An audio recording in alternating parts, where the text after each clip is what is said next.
Well, on our second lead story today, plans to build a nuclear power plant in South Africa will take a halt after a court ruled that President Jacob Zuma should have sought parliamentary approval for a deal with Russia. The Western Cape High Court made the ruling yesterday morning that Zuma's decision to call for proposals for the procurement of 9.6 gigawatts of nuclear energy is unlawful and unconstitutional. Since October 2015, when the case was first brought forward, critics have feared the deal will be unaffordable and plagued by corruption.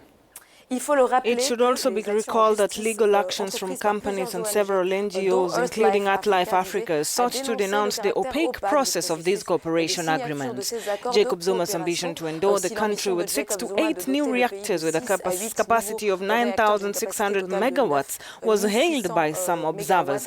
And the annoying part is the announced price of 1,000 billion rand, which is about 70 billion euros. And the uncertainty surrounding the funding of this nuclear program is one of the reasons advanced by rating agencies, which downgraded South Africa's credit to junk early this month in the speculative category.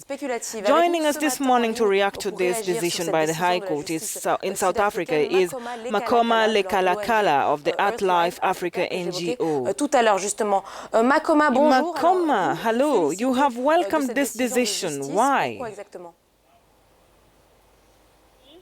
For South Africa, and it's a victory for the people of South Africa that the justice system had actually reminded our government that they should be accountable and also allow citizens to be part of decision-making processes. The decision is so important because we're no longer going to risk spending estimated more than 3 trillion rand for the nuclear fleet for building nuclear reactors.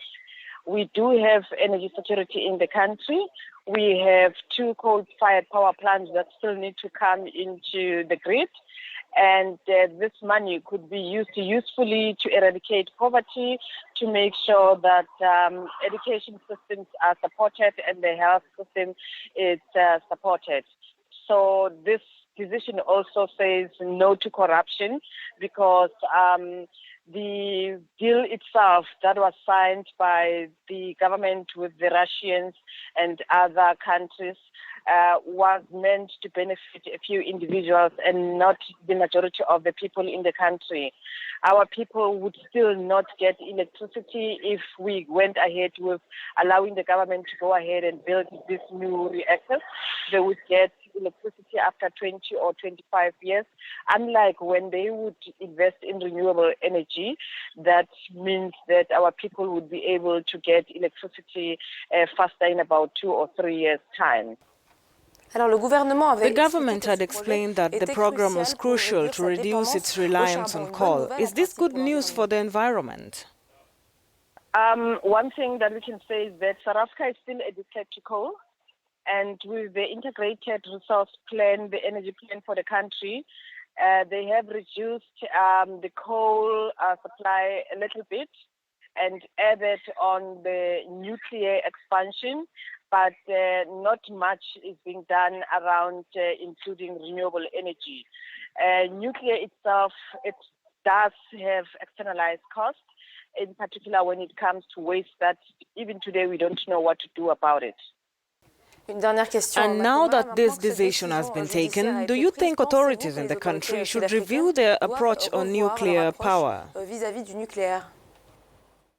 The court actually had directed them to say all the intergovernmental agreements are now scrapped. If they really want to continue with them, that means they need to start from afresh. And one directive that is not very clear is that they need to listen to the people of South Africa as to what sort of energy-based load do they want. And the energy-based load that South Africans would opt for, that we know, is a decentralized energy system, electricity system, that would afford them to have access to electricity that is affordable and that does not have, that is not carbon intensive.